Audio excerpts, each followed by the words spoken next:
How to request frequent miles or points for a budget rental. Hi everyone, I'm here to assist you today. Without any delay, let's jump right in. First, open the budget receipt details page, which is this one. Then, if you scroll down in here, you will locate the section titled Frequent Miles or Points. Then, click the Get Frequent Mile Points option.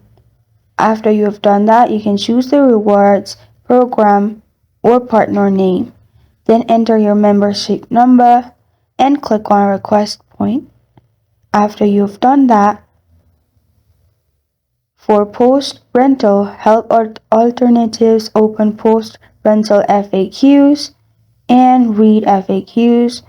And after you do this, confirm you can locate the request section for miles and points on budget receipt and you're good to go. This is how to request frequent miles or points for a budget rental.